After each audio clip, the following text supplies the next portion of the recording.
आज की इस वीडियो में हम लोग बुद्धिज़्म टॉपिक को डिस्कस करने वाले हैं। ये कंप्लीट वीडियो होगा और ये सभी गवर्नमेंट एग्ज़ाम्स के लिए रेलेवेंट है।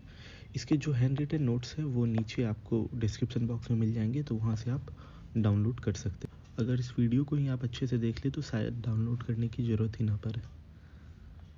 बुद्धिज़्म इसको फाउंड किया था महात्मा बुद्ध ने, जिनके बचपन का नाम सिद्धार्थ था।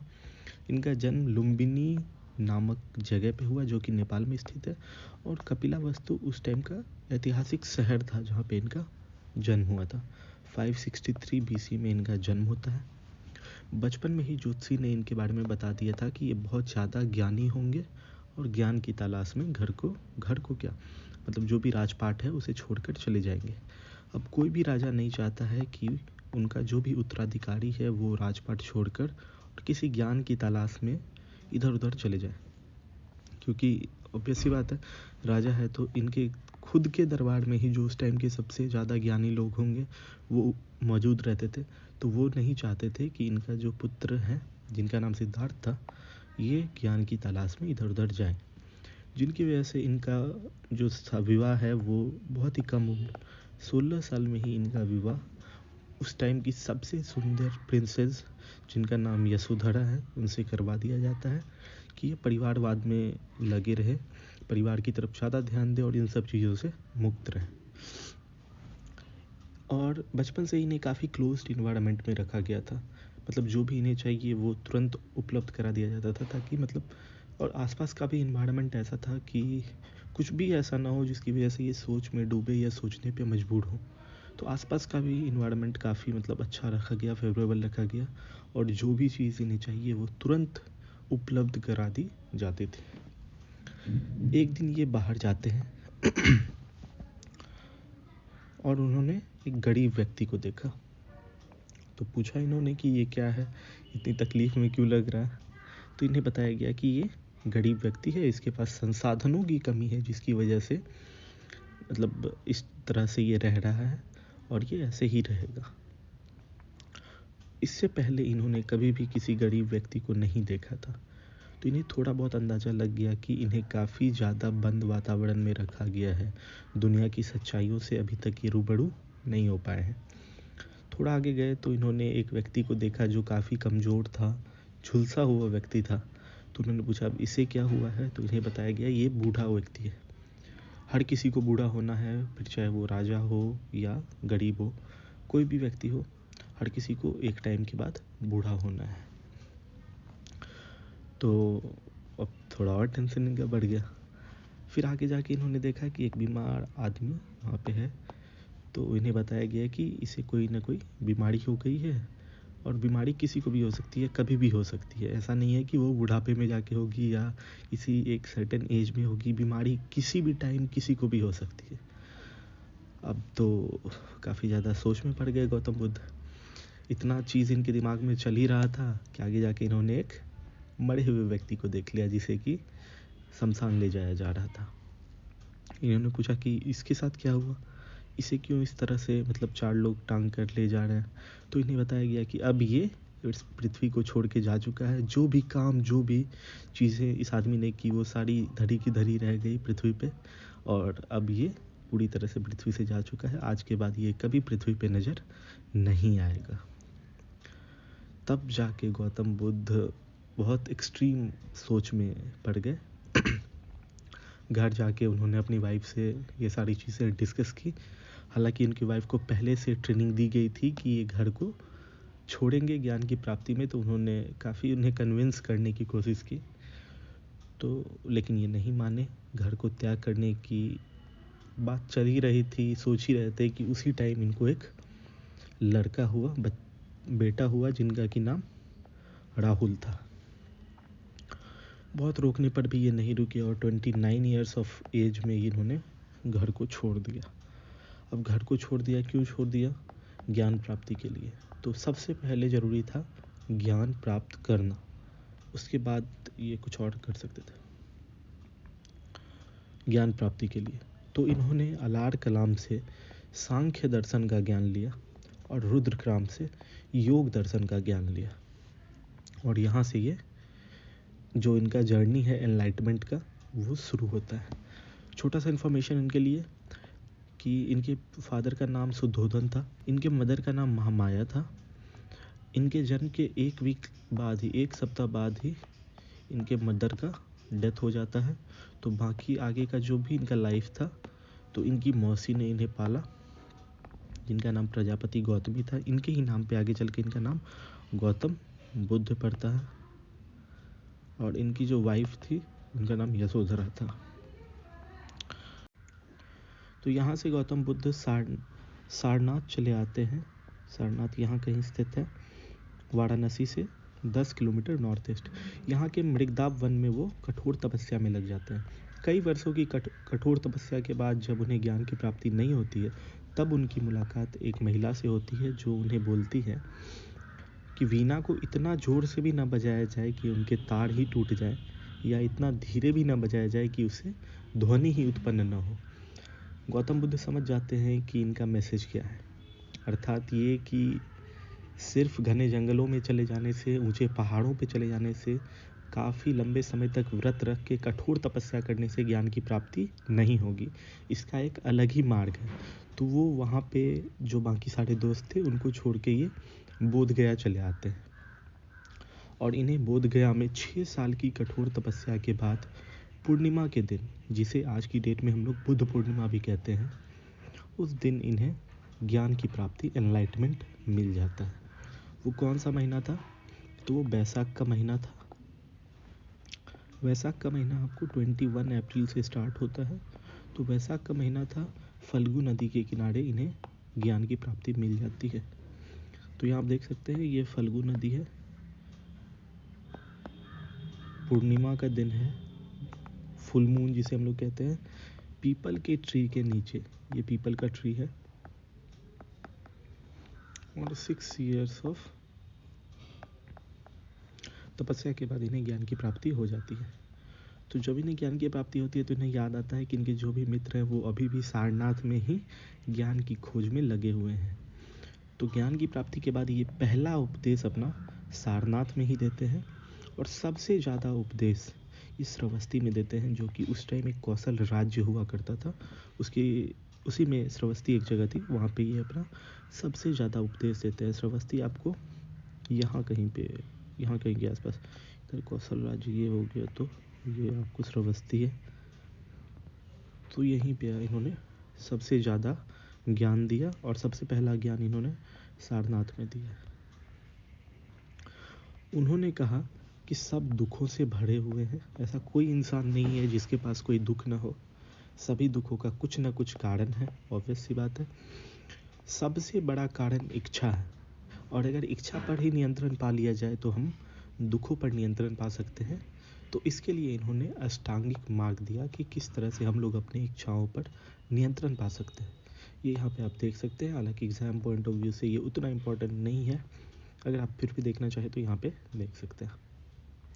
आपका भी अगर कोई दुख हो तो अगर आप सोच के देखें तो ये चारों प्रोसेस को फॉलो करेंगे। फिर चाहे वो जॉब हो या कुछ और भी, कोई भी कारण हो, अगर आप उसको रिलेट करना चाहें तो आप कर सकते हैं कि आपका भी कोई ना कोई दुख होगा, उस दुख का भी कोई ना कोई कारण होगा, और उसमें सबसे बड़ा कारण जो है वो इच्छा होगी। और इच्छा पर अगर नियंत्रण पा लें तो उस दुख से हम लोग मुक्ति पा सकते हैं। इनका जो सबसे प्रिय शिष्य था उनका नाम आनंद था। इन्होंने 10 ऐसे सिद्धांत दिए जो मनुष्य को नहीं करने चाहिए, जैसे चोरी नहीं करनी चाहिए, झूठ नहीं बोलना चाहिए, इस टाइप से, जिसे 10 सील कहा गया। 3 सिद्धांत गौतम बुद्ध के, अनेश्वरवाद कि कोई भी भगवान नहीं होते हैं, शून्यवाद कुछ भी कंप्लीट नहीं है इस पृथ्वी में, सब कुछ इनकम्प्लीट है। आपको भी ये चीज़ें ध्यान रखनी चाहिए, कुछ भी कंप्लीट नहीं है इस पृथ्वी पे।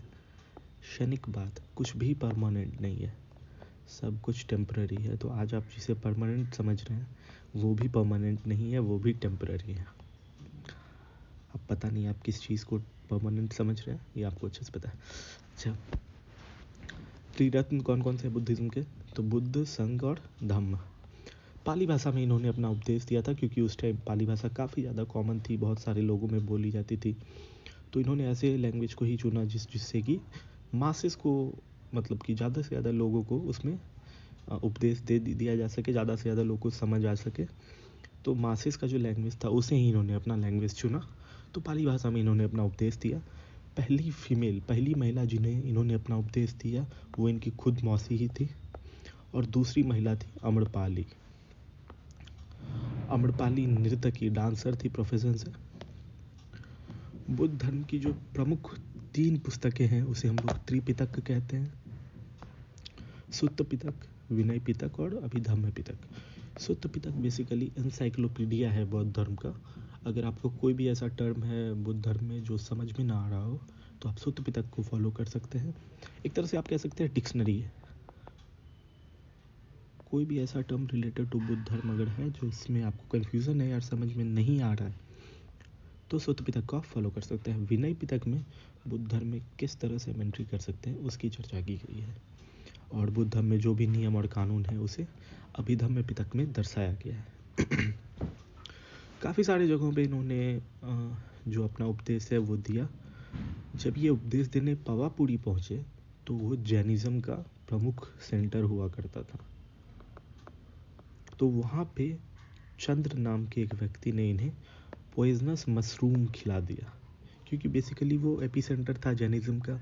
वहाँ पे ये गए थे उपदेश देने, ये तो बुद्धिज़्म को फॉलो करते थे। तो वहाँ चंद नाम के व्यक्ति ने इन्हें पॉइजनस मशरूम खिला दिया, जिसे कि सुकर मांस भी कहते हैं, जिनकी वजह से इनकी डेथ हो गई। हालांकि कहीं कहीं आपको सुअर का मांस भी दिखेगा, बट वो सही नहीं है, सुकर मांस ही ज़्यादा अप्रोप्रिएट लगता है।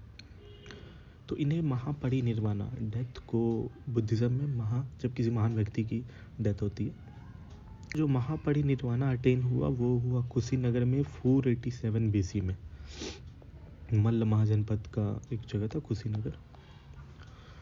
तो इन्होंने अपना जो अंतिम उपदेश है वो भी कुशीनगर में ही दिया था। अब बुद्धिज़्म में गौतम बुद्ध की डेथ हो जाती है या उन्हें महापरिनिर्वाणा अटेन हो जाता है 487 BC में। गौतम बुद्ध के महापरिनिर्वाणा के बाद भी उनके टीचिंग्स को ज़्यादा से ज़्यादा लोगों तक पहुंचाई जा सके, इसके लिए काफ़ी बुद्धिस्ट काउंसिल्स किए गए। पहला बुद्धिस्ट काउंसिल करवाया गया 483 BC में राजगीर में, जिसको कि करवाया अजातशत्रु ने, और उसके जो प्रेसिडेंटशिप, जैसे हिंदुइज़्म में पंडित जी होते हैं तो उसी टाइप से जो ये बुद्धिस्ट हैं इसमें प्रेसिडेंटशिप में, किसके प्रेसिडेंटशिप में, तो महाकश्यप के प्रेसिडेंटशिप में ये करवाया गया। अब सीधा समझिए ना, कोई भी पूजा होती है उसमें जो पंडित जी रहते हैं तो वो भी प्रमुख रहते हैं, कोई भी बड़ी पूजा है। तो इसी तरह जो बुद्धिस्ट काउंसिल है उसमें जो उनके मतलब जो भी प्रेसिडेंट थे तो वो महाकश्यप थे। अजातशत्रु राजा थे जिन्होंने करवाया था, राजगीर में करवाया और 483 BC में करवाया था।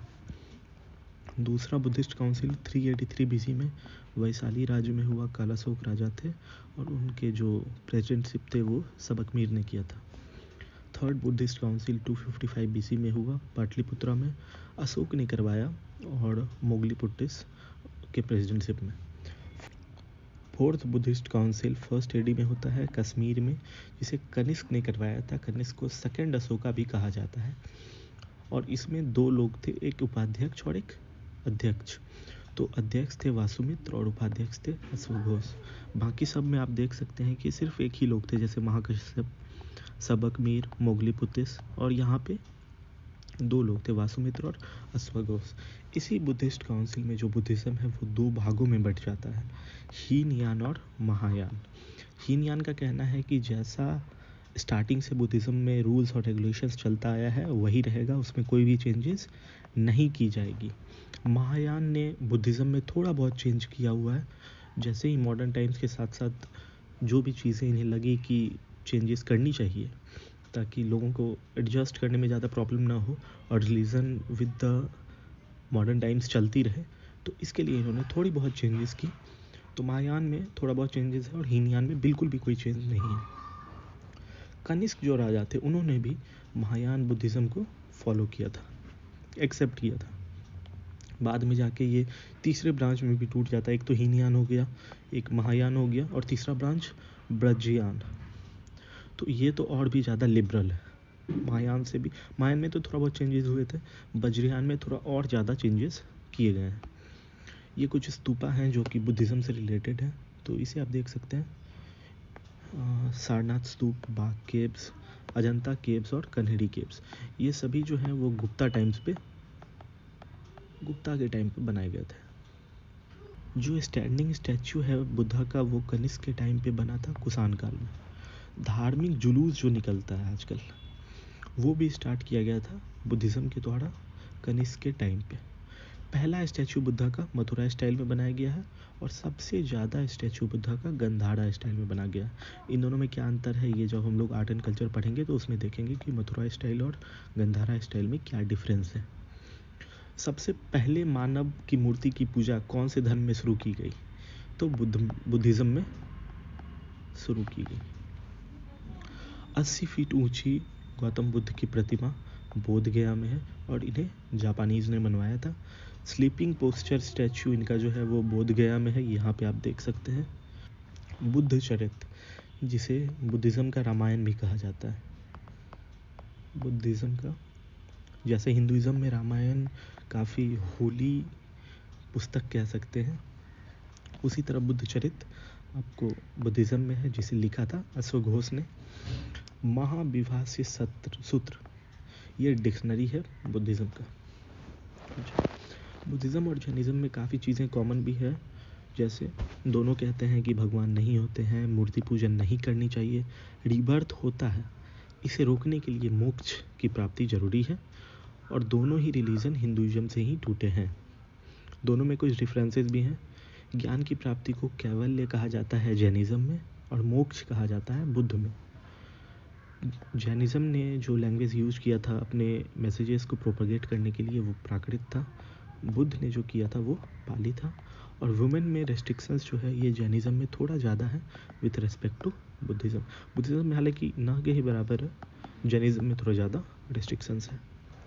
कुछ इंपॉर्टेंट साइंस हैं बुद्धा के लाइफ से रिलेटेड, जैसे माँ के गर्भ में जब वो थे तो उस चीज़ को डिनोट किया गया है हाथी से। तो यहाँ पे कुछ इमेजेस भी हैं जो कि आप देख सकते हैं, तो आपको याद रखना थोड़ा आसान रह सकता है।